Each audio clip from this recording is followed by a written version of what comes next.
Hi, Matt McAleer, President, Director of Private Wealth, Cumberland Advisors. Halloween, October 31st, 2025.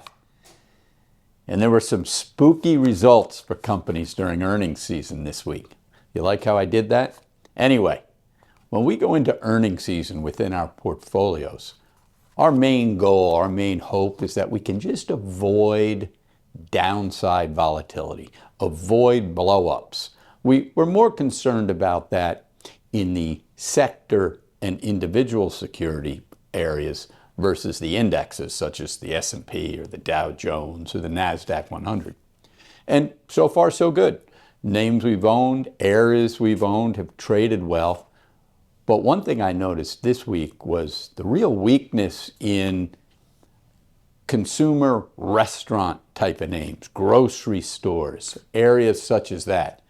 Now, is that foretelling a little overall weakness from a spending standpoint? That remains to be seen. Part of the government shutdown could be leaning on that. Fortunately, we have very little exposure there and really notice nothing. What we did, where we do have some exposure and saw some weakness this week, was in the insurance names. Some of the insurers are having a little trouble getting out from under some compression in premiums. That's good for you and me. We're seeing compression in premiums on car insurance, things of that nature. So insurance is the one area that we've struggled with. So within tactical trend, that hits Berkshire Hathaway. They've been just back and forth, a grind, whereas the tech or the growth areas of our portfolio just moving along beautifully. NASDAQ, technology, the strongest sectors, the strongest indice again in October. So we'll wait to see if that insurance area catches a bid. The other thing you've heard me say before, value to us is when a security or an index or an industry is mispriced. I dislike when people categorize entire areas of the market as value. For example, real estate, utilities, some healthcare. They may not be value if they're not mispriced to the downside. We need to find areas, especially after the market's been as strong as it is now for 3 years in a row, where we feel we have a little mispricing. So I'll be looking into some of those areas that really got clubbed into earnings this quarter.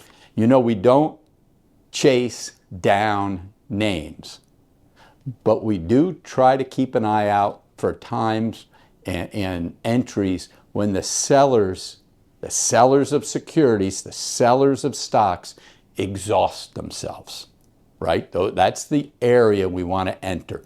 So we have a handful of names that were down 10, 15, 20, 25% in October that we have on our list.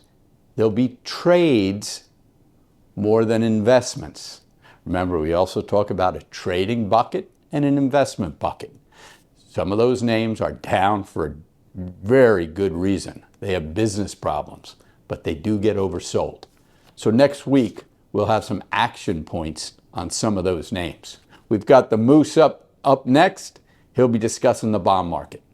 Hi, it's John Mousseau. I'm the Chief Investment Officer at Cumberland Advisors. It is Friday afternoon on October 31st. This is the bond report.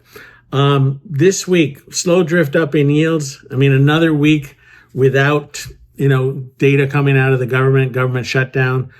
We did see a little bit of drift up in yield in treasuries. 10-year went from a 4 to a 409. The 2-year drifted up 10 basis points from a 350 to a 360. Why? It's easy. It's the Fed rate decision that came out on Wednesday. The Federal Reserve lowered the Fed funds target down from 3.75 to 4% band from where it was as a 25 basis point cut, fully expected in the market. Why the reaction of the bond market? It was language. And it was Jay Powell's language, who said, hey, this does not mean we're cutting in December. Doesn't mean that they won't cut. But he said, do not necessarily bake this into your decisions that we are for sure having a rate cut in December. If you're Jay Powell, you're doing this to buy yourself some insurance, because without any data, and the Fed has their own data, but the government data they're locked out of just like we are. They don't know what's happening in some cases, and they want to build themselves a little bit of protection. So, could be possibly some higher inflation numbers because of tariffs. Could be some other surprises there. They don't know, but they don't want to get locked in. So it's probably a smart move. The markets initially, bond markets don't like it because it takes away some of the certainty that they had already built in that they were going to get a rate cut. And we clearly haven't seen a change in language from the Fed that would suggest that they're moving away from where they had gotten to, which is more attention on the labor markets and the fragility of the labor markets than on the potential of inflation from tariffs.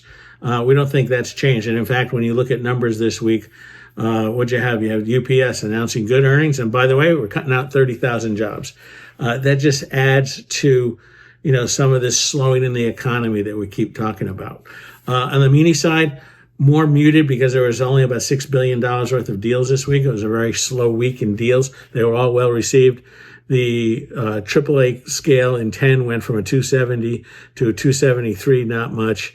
275, not much. And, the bond deals were all well received.